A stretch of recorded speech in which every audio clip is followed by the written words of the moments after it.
ನಮಸ್ಕಾರ ಸ್ನೇಹಿತರೆ, Abhinava academy YouTube ಚಾನಲ್ಗೆ ಸ್ವಾಗತ.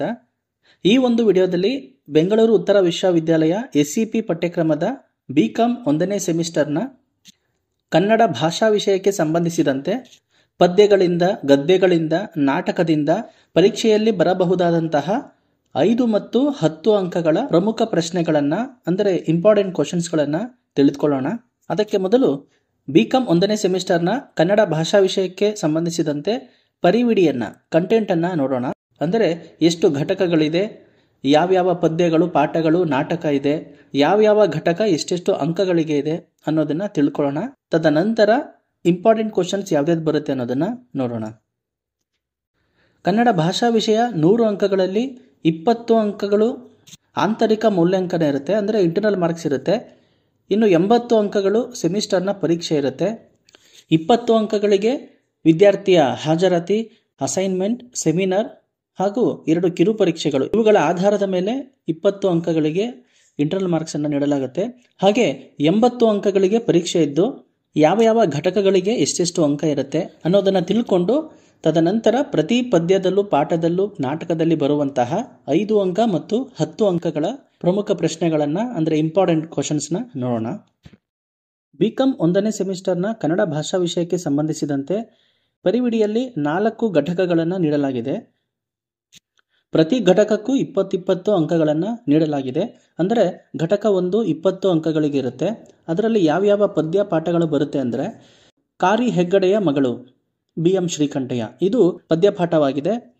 ಹಾಗೆ ಎರಡನೇದು ನಾನು ಬಡವಿ ದರಾ ಬೇಂದ್ರೆ, ಇದು ಕೂಡ ಪದ್ಯಪಾಠವಾಗಿದೆ. ಹಾಗೆ ಮೂರನೇದು ಅಪರಾಧಿ ಯಾರು ಕೊಡಗಿನ ಗೌರಮ್ಮ, ಇದು ಗದ್ಯಪಾಠವಾಗಿದೆ. ಹಾಗೆ 4ನೇದು ಸೋಲೆಂಬುದು ಅಲ್ಪವಿರಾಮ ನೇಮಿಚಂದ್ರ, ಇದು ಕೂಡ ಗದ್ಯಪಾಠವಾಗಿದೆ. ಸೊ ಹೀಗೆ ಘಟಕ 1ರಲ್ಲಿ 2 ಪದ್ಯಗಳು, 2 ಪಾಠಗಳನ್ನು ನೀಡಲಾಗಿದೆ 20 ಅಂಕಗಳಿಗೆ. ಘಟಕ 2ರಲ್ಲಿ ಇಂದಿನ ದೇವರು ಕುವೆಂಪು, ಇದು ಪದ್ಯಪಾಠವಾಗಿದೆ. ಅಂಗುಲ ಹುಳುವಿನ ಪರಕಾಯ ಪ್ರವೇಶ AK ರಾಮಾನುಜನ್, ಇದು ಕೂಡ ಪದ್ಯಪಾಠ ಆಗಿದೆ. ಒಂದು ಗಿಡ ಒಂದು ಬಾವಿ ಡಾಕ್ಟರ್ ವೀಣಾ ಶಾಂತೇಶ್ವರ, ಇದು ಗದ್ಯಪಾಠವಾಗಿದೆ. ಭಾಷೆಯ ಕೆಲಸಗಳು ಡಾಕ್ಟರ್ KV ನಾರಾಯಣ, ಇದು ಕೂಡ ಗದ್ಯಪಾಠ ಆಗಿದೆ. ಹಾಗೆ ಘಟಕ 3ರಲ್ಲಿ ಪೆಂಟಯ್ಯನ ಅಂಗಿ KV ತಿರುಮಲೇಶ, ಇದು ಪದ್ಯಪಾಠ ಆಗಿದೆ. ಅಮ್ಮ ಆಚಾರ ನಾನು KS ನಿಸಾರ್ ಅಹಮದ್, ಇದು ಕೂಡ ಪದ್ಯಪಾಠ ಆಗಿದೆ. ರುದ್ರಪ್ಪನ ಖಡ್ಗ ವೀರಭದ್ರಪ್ಪ, ಇದು ಗದ್ಯಪಾಠ ಆಗಿದೆ.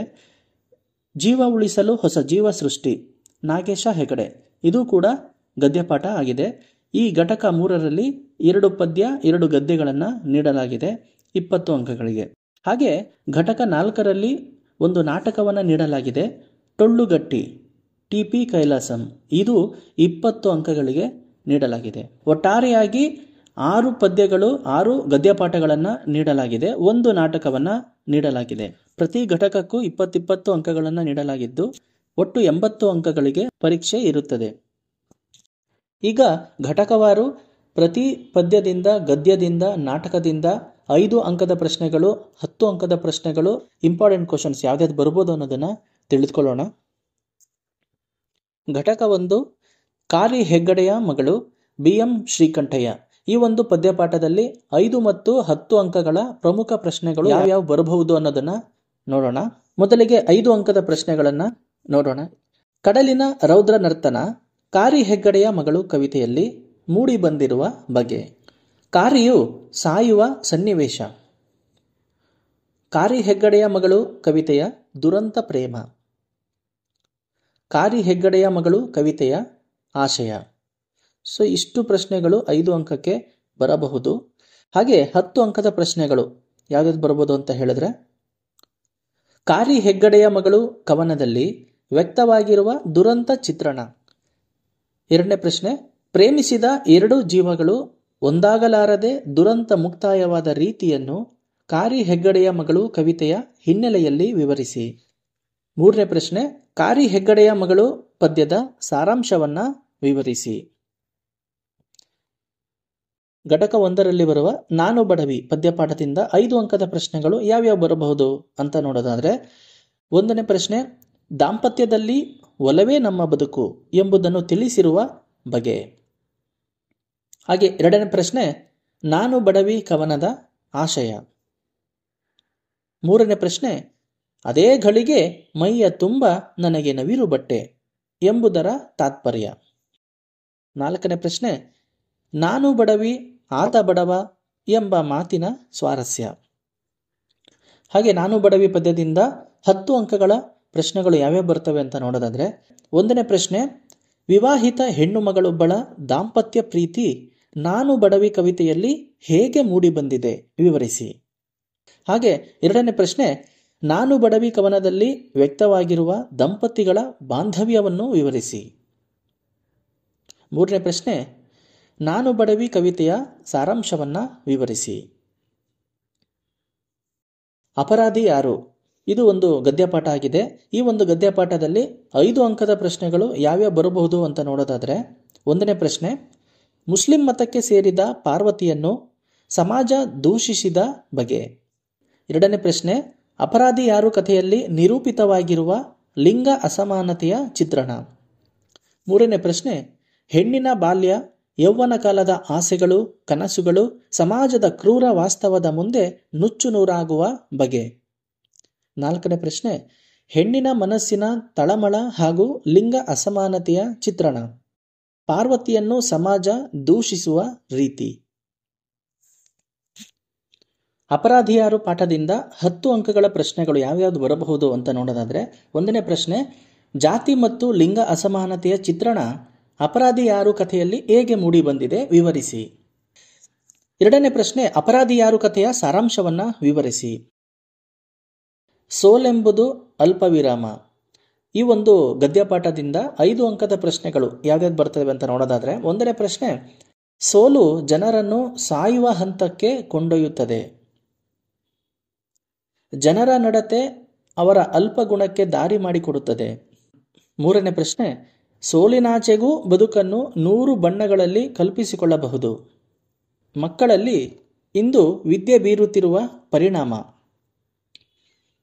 10 ಅಂಕದ ಪ್ರಶ್ನೆಗಳು ಯಾವ್ಯಾವ್ದು ಬರಬಹುದು ಅಂತ ನೋಡೋದಾದ್ರೆ, 1ನೇ ಪ್ರಶ್ನೆ, ನೆಲದಲ್ಲಿ ನಿಂತು ಆಕಾಶದ ಪುಷ್ಪಕ್ಕೆ ಕೈ ಚಾಚಬಾರದು ಎಂಬ ಮಾತನ್ನು ಲೇಖನದ ಹಿನ್ನೆಲೆಯಲ್ಲಿ ಚರ್ಚಿಸಿ. ಪರೀಕ್ಷೆಯಲ್ಲಿ ಸೋತವರ ಕಥೆ ಹಾಗೂ ಜೀವನದಲ್ಲಿ ಸೋತವರ ಕಥೆ ಲೇಖನದಲ್ಲಿ ಹೇಗೆ ಮೂಡಿ ಬಂದಿದೆ ವಿವರಿಸಿ. ಸೋಲೆಂಬುದು ಅಲ್ಪವಿರಾಮ ಲೇಖನದ ಸಾರಾಂಶವನ್ನ ವಿವರಿಸಿ. ಘಟಕ 2ರಲ್ಲಿ ಬರುವ ಇಂದಿನ ದೇವರು. ಇಂದಿನ ದೇವರು ಪದ್ಯಪಾಠದಿಂದ 5 ಅಂಕದ ಪ್ರಶ್ನೆಗಳು ಯಾವ್ಯಾವ್ದು ಬರಬಹುದು ಅಂತ ನೋಡೋದಾದ್ರೆ, 1ನೇ ಪ್ರಶ್ನೆ, ರಾಷ್ಟ್ರಭಕ್ತಿಯ ನೆಲೆ ಮೂಡಿ ಬಂದಿರುವ ಬಗೆ. 2ನೇ ಪ್ರಶ್ನೆ, ದೇಶ ಕುರಿತು ಕವಿಯ ನಿಲುವು. 3ನೇ ಪ್ರಶ್ನೆ, ದಾಸ ಈಶ. 4ನೇ ಪ್ರಶ್ನೆ, ಇಂದಿನ ದೇವರು ಕವಿತೆಯಲ್ಲಿನ ರಾಷ್ಟ್ರ ಪ್ರೇಮದ ನೆಲೆ. 5ನೇ ಪ್ರಶ್ನೆ, ಇಂದಿನ ದೇವರು ಕವಿತೆಯ ಆಶಯ. ಸೊ ಇಂದಿನ ದೇವರು ಪದ್ಯಪಾಠದಿಂದ 10 ಅಂಕದ ಪ್ರಶ್ನೆಗಳು ಯಾವ್ಯಾವ್ದು ಬರಬಹುದು ಅಂತ ನೋಡೋದಾದ್ರೆ, 1ನೇ ಪ್ರಶ್ನೆ, ಮೌಢ್ಯತೆಯ ಅಂಧಾನುಕರಣೆ ಇಂದಿನ ದೇವರು ಕವಿತೆಯಲ್ಲಿ ಹೇಗೆ ಮೂಡಿ ಬಂದಿದೆ ವಿವರಿಸಿ. 2ನೇ ಪ್ರಶ್ನೆ, ಇಂದಿನ ದೇವರು ಕವಿತೆಯ ಸಾರಾಂಶವನ್ನು ವಿವರಿಸಿ. ಘಟಕ 2ರಲ್ಲಿ ಬರುವ ಅಂಗುಲ ಹುಳುವಿನ ಪರಕಾಯ ಪ್ರವೇಶ. ಈ ಒಂದು ಪದ್ಯಪಾಠದಿಂದ 5 ಅಂಕದ ಪ್ರಶ್ನೆಗಳು ಯಾವ್ಯಾವ್ದು ಬರಬಹುದು ಅಂತ ನೋಡೋದಾದ್ರೆ, 1ನೇ ಪ್ರಶ್ನೆ, ಅಂಗುಲ ಹುಳು ತನಗೊದಗಿದ ಸಂಕಟ ಸ್ಥಿತಿಯಿಂದ ಹೊರಬರಲು ಪ್ರಯತ್ನಿಸಿದ ಬಗೆ. 2ನೇ ಪ್ರಶ್ನೆ, ಅಂಗುಲ ಹುಳುವಿನ ಪರಕಾಯ ಪ್ರವೇಶ ಕವಿತೆಯಲ್ಲಿನ ಸಾಂಕೇತಿಕತೆ. 3ನೇ ಪ್ರಶ್ನೆ, ಅಂಗುಲ ಹುಳುವಿನ ಪರಕಾಯ ಪ್ರವೇಶ ಕವನದ ಆಶಯ. ಈ ಒಂದು ಪದ್ಯದಿಂದ 10 ಅಂಕಗಳ ಪ್ರಶ್ನೆಗಳು ಯಾವ್ಯಾವ್ದು ಬರ್ತವೆ ಅಂತ ನೋಡೋದಾದ್ರೆ, 1ನೇ ಪ್ರಶ್ನೆ, ಅಂಗುಲ ಹುಳುವನ್ನು ಬೇರೆ ಜೀವಿಗಳು ಹೇಗೆ ನಡೆಸಿಕೊಂಡವು ವಿವರಿಸಿ. 2ನೇ ಪ್ರಶ್ನೆ, ಅಂಗುಲ ಹುಳುವಿನ ಪರಕಾಯ ಪ್ರವೇಶ ಕವಿತೆಯ ಸಾರಾಂಶ. 3ನೇ ಪ್ರಶ್ನೆ, ಬಲಾಢ್ಯ ಜೀವಿಗಳು ದುರ್ಬಲ ಜೀವಿಗಳನ್ನು ನಡೆಸಿಕೊಳ್ಳುವ ಬಗೆಯನ್ನು ಕವಿತೆಯ ಹಿನ್ನೆಲೆಯಲ್ಲಿ ವಿವರಿಸಿ.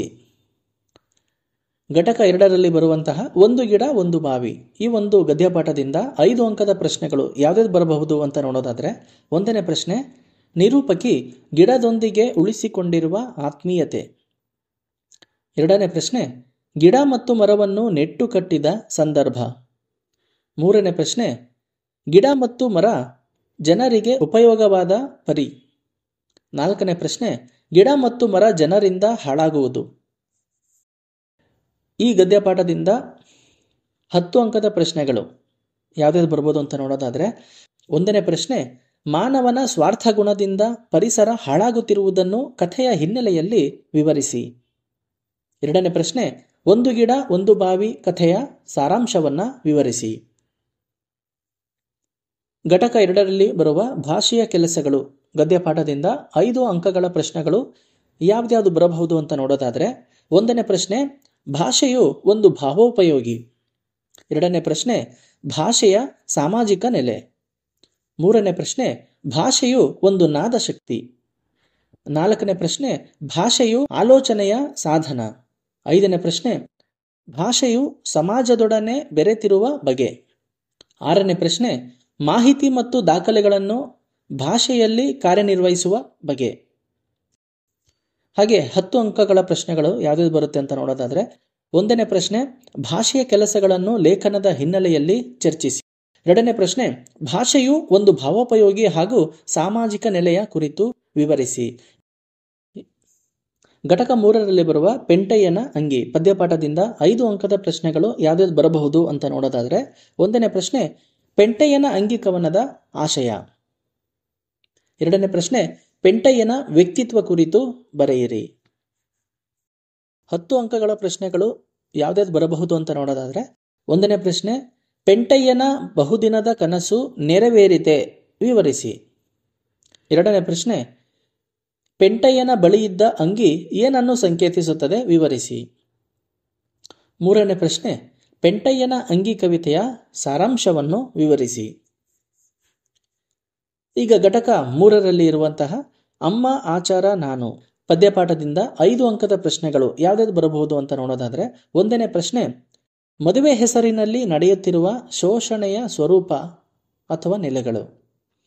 ಎರಡನೇ ಪ್ರಶ್ನೆ, ಅಮ್ಮ ಆಚಾರ ನಾನು ಕವಿತೆಯ ಆಶಯ. ಮೂರನೇ ಪ್ರಶ್ನೆ, ಆಚಾರ ಸಂಪ್ರದಾಯಗಳ ಹೇರಿಕೆಯಿಂದಾಗುವ ಪರಿಣಾಮಗಳು. ನಾಲ್ಕನೇ ಪ್ರಶ್ನೆ, ವಿವಾಹ ಸಂಬಂಧಿ ಆಚರಣೆಗಳು ಯುವ ಜನತೆಯಲ್ಲಿ ಬದಲಾಗುತ್ತಿರುವ ರೀತಿ. ಐದನೇ ಪ್ರಶ್ನೆ, ಸಾಮಾಜಿಕ ಹಿನ್ನೆಲೆಯಲ್ಲಿ ಅಮ್ಮ ಆಚಾರ ನಾನು ಕವಿತೆಯ ಆಶಯ. ಆರನೇ ಪ್ರಶ್ನೆ, ಹೆತ್ತವರ ಹಂಬಲಗಳು ಅಮ್ಮ ಆಚಾರ ನಾನು ಕವಿತೆಯಲ್ಲಿ ಮೂಡಿ ಬಂದಿರುವ ಬಗೆ. ಈ ಪದ್ಯಪಾಠದಿಂದ 10 ಅಂಕಗಳ ಪ್ರಶ್ನೆಗಳು. ಒಂದನೇದು, ಅಮ್ಮ ಆಚಾರ ನಾನು ಕವಿತೆಯ ಸಾರಾಂಶವನ್ನು ವಿವರಿಸಿ. ಎರಡನೇದು, ಹೆಣ್ಣು ನೋಡುವ ವಿಚಾರಗಳಲ್ಲಿ ಕವಿಗಳು ಅನುಭವಿಸಿದ ವೇದನೆಯನ್ನು ಕವಿತೆಯ ಹಿನ್ನೆಲೆಯಲ್ಲಿ ಚರ್ಚಿಸಿ. ರುದ್ರಪ್ಪನ ಖಡ್ಗ. ಈ ಒಂದು ಪಾಠದಿಂದ 5 ಅಂಕದ ಪ್ರಶ್ನೆಗಳು ಯಾವ್ದಾದ್ರು ಬರಬಹುದು ಅಂತ ನೋಡೋದಾದ್ರೆ, ರುದ್ರಪ್ಪ ಖಡ್ಗವನ್ನು ರಕ್ಷಿಸಿಕೊಂಡ ಪರಿ. ಎರಡನೇ ಪ್ರಶ್ನೆ, ರುದ್ರಪ್ಪ ಮತ್ತು ಆತನ ಖಡ್ಗದ ಕುರಿತು ಬರೆಯಿರಿ. ಮೂರನೇ ಪ್ರಶ್ನೆ, ಗೌರವ್ವ ಮತ್ತು ನಿಂಗವ್ವ ಖಡ್ಗವನ್ನು ಬಚ್ಚಿಟ್ಟ ಬಗೆ.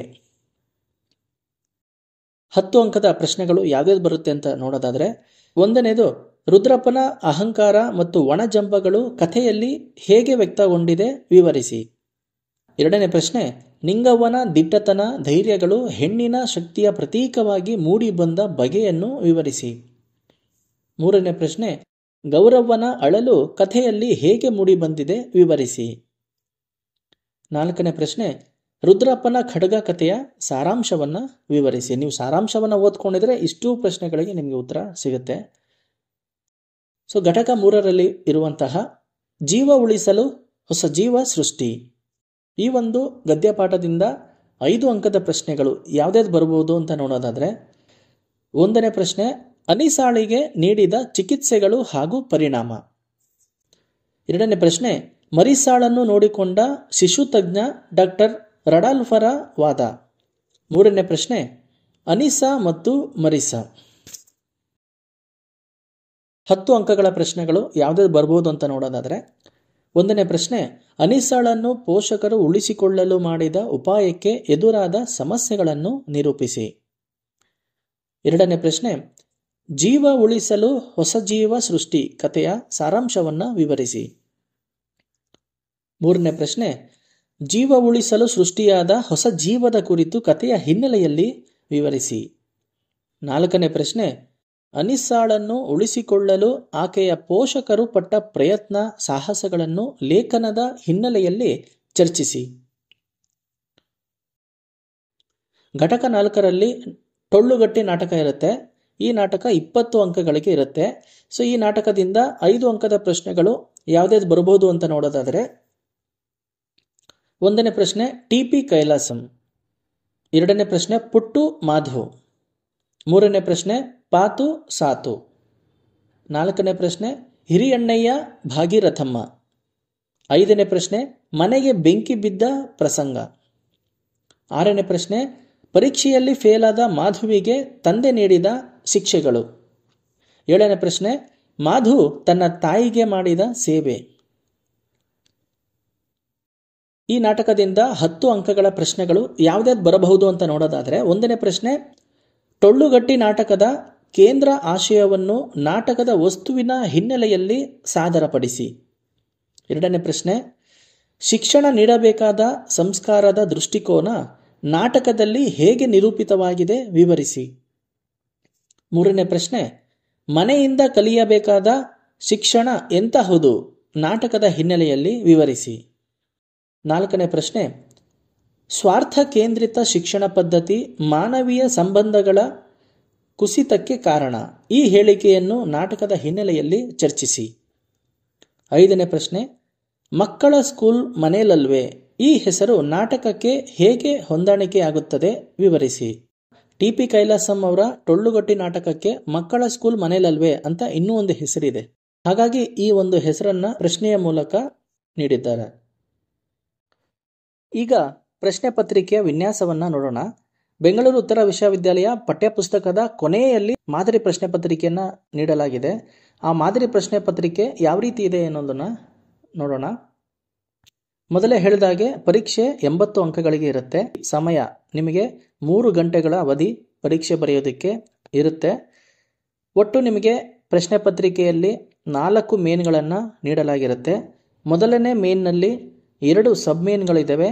ಆ ಅಂತ ಪದ್ಯದ ಭಾವಾರ್ಥ ಬರೆಯಿರಿ. 6 ಅಂಕಗಳಿಗೆ ನೀಡಲಾಗಿದೆ. ಒಟ್ಟು 6 ಪದ್ಯಗಳಿದ್ದಾವೆ. ಆ 6 ಪದ್ಯಗಳಿಂದ ಯಾವುದಾದ್ರೂ ಒಂದು ಪದ್ಯದ ಭಾಗವನ್ನು ಇಲ್ಲಿ ನೀಡಲಾಗುತ್ತೆ. ಯಾವ ಪದ್ಯದ ಭಾಗವನ್ನು ನೀಡಲಾಗುತ್ತೆ ಅಂತ ಹೇಳೋಕ್ಕಾಗಲ್ಲ. 6 ಪದ್ಯಗಳನ್ನು ಓದ್ಕೊಂಡಿರ್ಬೇಕಾಗತ್ತೆ. ಇಲ್ಲಿ ಆಯ್ಕೆ ಕೂಡ ಇರೋದಿಲ್ಲ. ನಿಮ್ಗೆ ಯಾವುದಾದ್ರೂ ಒಂದನ್ನು ಬರೆಯಿರಿ ಈ ರೀತಿ ಆಯ್ಕೆ ಕೂಡ ಇರೋದಿಲ್ಲ. ಯಾವುದಾದ್ರೂ ಒಂದು ಪದ್ಯದ ಒಂದು ಭಾಗವನ್ನು ಭಾವಾರ್ಥ ಬರೆಯಲು ನೀಡಲಾಗಿರುತ್ತೆ.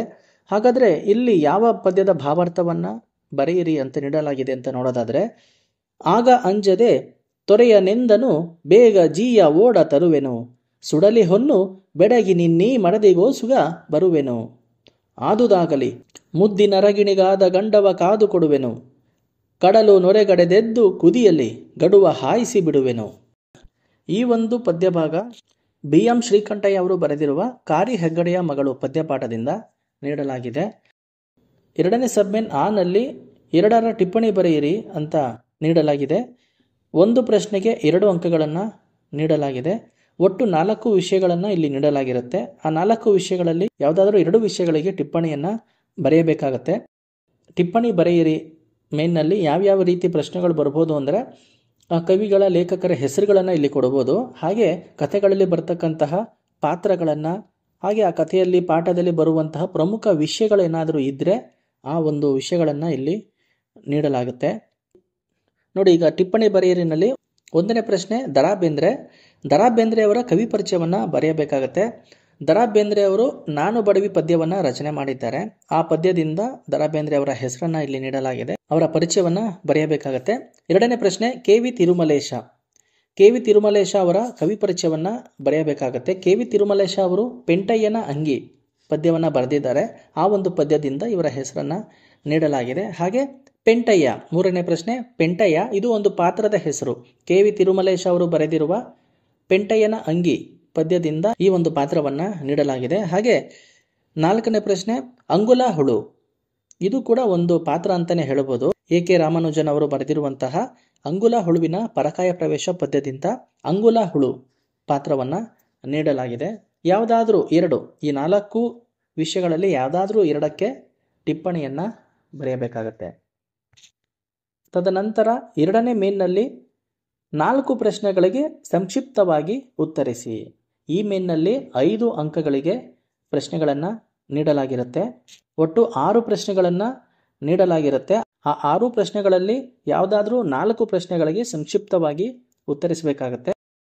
ಹಾಗಾದರೆ ಯಾವ್ಯಾವ ರೀತಿಯ ಪ್ರಶ್ನೆಗಳನ್ನು ನೀಡಲಾಗಿದೆ ಎರಡನೇ ಮೇನ್ನಲ್ಲಿ 5 ಅಂಕಗಳಿಗೆ ಅನ್ನೋದನ್ನು ನೋಡೋಣ. 1ನೇ ಪ್ರಶ್ನೆ, ಕಾರಿ ಹೆಗ್ಗಡೆಯ ಮಗಳು ಕವಿತೆಯ ದುರಂತ ಪ್ರೇಮ. ಪ್ರಶ್ನೆಯಲ್ಲೇ ಪದ್ಯದ ಹೆಸರನ್ನು ಕೊಟ್ಟಿದ್ದಾರೆ, ಹಾಗಾಗಿ ಯಾವುದೇ ಗೊಂದಲಗಳು ಇರೋದಿಲ್ಲ. BM ಶ್ರೀಕಂಠಯ್ಯ ಅವರು ಬರೆದಿರುವಂತಹ ಕಾರಿ ಹೆಗ್ಗಡೆಯ ಮಗಳು ಪದ್ಯದಿಂದ ಈ ಒಂದು ಪ್ರಶ್ನೆಯನ್ನು ನೀಡಲಾಗಿದೆ. 2ನೇ ಪ್ರಶ್ನೆ, ಇಂದಿನ ದೇವರು ಕವಿತೆಯಲ್ಲಿನ ರಾಷ್ಟ್ರ ಪ್ರೇಮದ ನೆಲೆ. ಇಲ್ಲೂ ಕೂಡ ಪದ್ಯದ ಹೆಸರನ್ನು ನೀಡಲಾಗಿದೆ, ಹಾಗಾಗಿ ಯಾವುದೇ ಗೊಂದಲ ಇರೋದಿಲ್ಲ. ಕುವೆಂಪು ಅವರು ಬರೆದಿರುವಂತಹ ಇಂದಿನ ದೇವರು ಪದ್ಯದಿಂದ ಈ ಒಂದು ಪ್ರಶ್ನೆಯನ್ನು ನೀಡಲಾಗಿದೆ. 3ನೇ ಪ್ರಶ್ನೆ, ಮದುವೆಯ ಹೆಸರಿನಲ್ಲಿ ನಡೆಯುತ್ತಿರುವ ಶೋಷಣೆಯ ಸ್ವರೂಪ. ಈ ಒಂದು ಪ್ರಶ್ನೆಯನ್ನ ನೋಡಿ, ಈ ಪ್ರಶ್ನೆಯಲ್ಲಿ ಪದ್ಯದ ಪಾಠದ ಹೆಸರನ್ನ ತಿಳಿಸಿಲ್ಲ.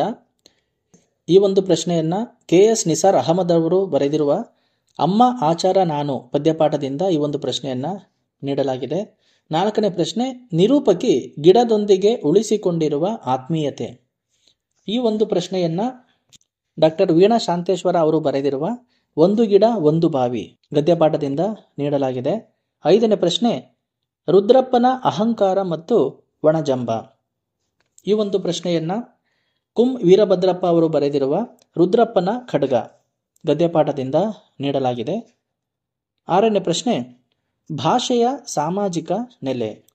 ಡಾಕ್ಟರ್ KV ನಾರಾಯಣ ಅವರು ಬರೆದಿರುವ ಭಾಷೆಯ ಕೆಲಸಗಳು ಗದ್ಯಪಾಠದಿಂದ ಈ ಒಂದು ಪ್ರಶ್ನೆಯನ್ನ ನೀಡಲಾಗಿದೆ. ಒಟ್ಟಾರೆಯಾಗಿ ಎರಡನೇ ಮೇನ್ನಲ್ಲಿ 5 ಅಂಕದ 6 ಪ್ರಶ್ನೆಗಳನ್ನು ನೀಡಲಾಗಿರುತ್ತೆ. ಅದರಲ್ಲಿ ಯಾವುದಾದ್ರೂ 4 ಪ್ರಶ್ನೆಗಳಿಗೆ ಉತ್ತರವನ್ನು ಬರೆಯಬೇಕಾಗತ್ತೆ. 3ನೇ ಮೇನ್ನಲ್ಲಿ 10 ಅಂಕಗಳ ಪ್ರಶ್ನೆಗಳನ್ನು ನೀಡಲಾಗುತ್ತೆ.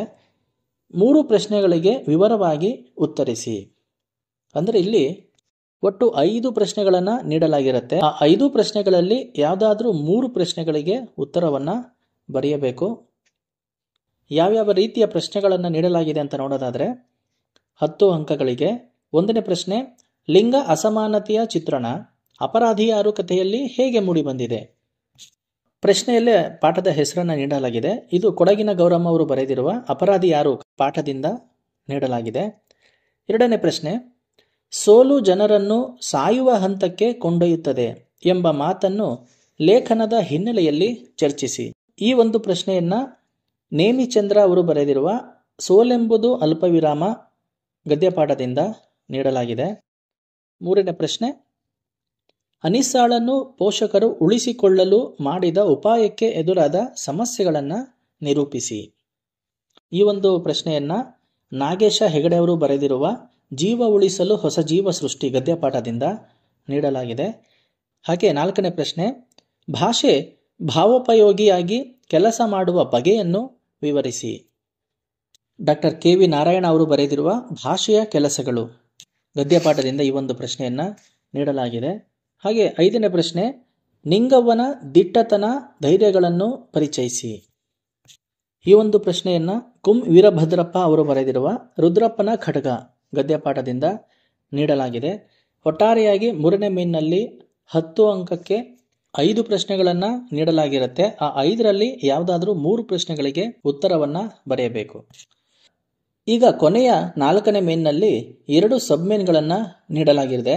ಈ 4ನೇ ಮೇನ್ನಲ್ಲಿ ನಾಟಕಕ್ಕೆ ಸಂಬಂಧಿಸಿದಂತೆ ಮಾತ್ರ ಪ್ರಶ್ನೆಗಳನ್ನು ನೀಡಲಾಗಿರುತ್ತೆ. ಅಂದರೆ ಈಗ 1ನೇ ಮೇನು, 2ನೇ ಮೇನು, 3ನೇ ಮೇನ್ನಲ್ಲಿ ಪದ್ಯಗಳಿಗೆ ಗದ್ಯಗಳಿಗೆ ಸಂಬಂಧಪಟ್ಟಂತಹ ಪ್ರಶ್ನೆಗಳನ್ನು ನೀಡಲಾಗಿರುತ್ತೆ.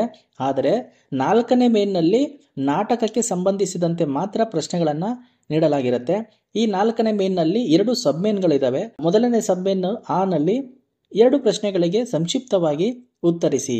5 ಅಂಕದ ಪ್ರಶ್ನೆಗಳನ್ನು ನೀಡಲಾಗಿರುತ್ತೆ. ಇಲ್ಲಿ 3 ಪ್ರಶ್ನೆಗಳನ್ನು ನೀಡಲಾಗಿರುತ್ತೆ. ಆ 3ರಲ್ಲಿ ಯಾವುದಾದ್ರೂ 2 ಪ್ರಶ್ನೆಗಳಿಗೆ ಉತ್ತರವನ್ನು ನೀಡಬೇಕಾಗತ್ತೆ. 1ನೇ ಪ್ರಶ್ನೆ, TP ಕೈಲಾಸಂ. TP ಕೈಲಾಸಂ ಅವರ ಕುರಿತು ಅವರ ಪರಿಚಯವನ್ನು ಬರೆಯಬೇಕು. 2ನೇ ಪ್ರಶ್ನೆ, ಪುಟ್ಟು ಮಾದು. ಇಲ್ಲಿ ಪುಟ್ಟು ಮತ್ತು ಮಾದು ಈ 2 ಪಾತ್ರಗಳ ಬಗ್ಗೆ ಬರೆಯಬೇಕಾಗತ್ತೆ. 3ನೇ ಪ್ರಶ್ನೆ, ಮನೆಗೆ ಬೆಂಕಿ ಬಿದ್ದ ಪ್ರಸಂಗ. ಈ ವಿಷಯಕ್ಕೆ ಸಂಬಂಧಪಟ್ಟಂತೆ 5 ಅಂಕಗಳಿಗೆ ಉತ್ತರವನ್ನು ಬರೆಯಬೇಕಾಗತ್ತೆ. ಇಲ್ಲೂ ಕೂಡ ನಾಟಕಕಾರರ ಹೆಸರು, ಪಾತ್ರಗಳು ಅಥವಾ ಯಾವುದಾದ್ರೂ ಪ್ರಮುಖ ವಿಷಯಗಳನ್ನು 5 ಅಂಕಗಳಿಗೆ ನೀಡಲಾಗಿರುತ್ತೆ. ಅದು ನಾಟಕದಿಂದನೇ ನೀಡಲಾಗಿರುತ್ತೆ. ಹಾಗೆ 4ನೇ ಮೇನ್ನ 2ನೇ ಸಬ್ಮೇನ್ ನಲ್ಲಿ 1 ಪ್ರಶ್ನೆಗೆ ವಿವರವಾಗಿ ಉತ್ತರಿಸಿ ಅಂತ ಹೇಳ್ಬಿಟ್ಟು 10 ಅಂಕಗಳ ಪ್ರಶ್ನೆಗಳನ್ನು ನೀಡಲಾಗಿರುತ್ತೆ. 1ನೇ ಪ್ರಶ್ನೆ, ಟೊಳ್ಳುಗಟ್ಟಿ ನಾಟಕದ ಆಶಯವನ್ನು ವಿವರಿಸಿ. 2ನೇ ಪ್ರಶ್ನೆ, ಶಿಕ್ಷಣ ನೀಡಬೇಕಾದ ಸಂಸ್ಕಾರದ ದೃಷ್ಟಿಕೋನ ನಾಟಕದಲ್ಲಿ ಹೇಗೆ ನಿರೂಪಿತವಾಗಿದೆ ತಿಳಿಸಿ. ಹೀಗೆ ಪ್ರಶ್ನೆ ಪತ್ರಿಕೆ ವಿನ್ಯಾಸವನ್ನು ನಾವು ನೋಡಬಹುದು. ಒಟ್ಟಾರೆಯಾಗಿ 60 ಅಂಕಗಳನ್ನು ಪದ್ಯ ಮತ್ತು ಗದ್ಯಗಳಿಂದ ನೀಡಲಾಗಿರುತ್ತೆ. 20 ಅಂಕಗಳು ನಾಟಕದಿಂದ ನೀಡಲಾಗಿರುತ್ತೆ. ಒಟ್ಟು 80 ಅಂಕಗಳಿಗೆ ಪರೀಕ್ಷೆ ಇರುತ್ತೆ. BCom 1ನೇ ಸೆಮಿಸ್ಟರ್ನ ಕನ್ನಡ ಭಾಷಾ ವಿಷಯಕ್ಕೆ ಸಂಬಂಧಪಟ್ಟಂತೆ ಎಲ್ಲ ತರಗತಿಗಳು ನಮ್ಮ ಯೂಟ್ಯೂಬ್ ಚಾನಲ್ನಲ್ಲಿ ಸಿಗುತ್ತವೆ. ವಿಡಿಯೋಗಳನ್ನು ಉಪಯೋಗ ಮಾಡಿಕೊಳ್ಳಿ ಅಂತ ಹೇಳ್ತಾ ನಿಮ್ಮೆಲ್ಲರಿಗೂ ಧನ್ಯವಾದಗಳು.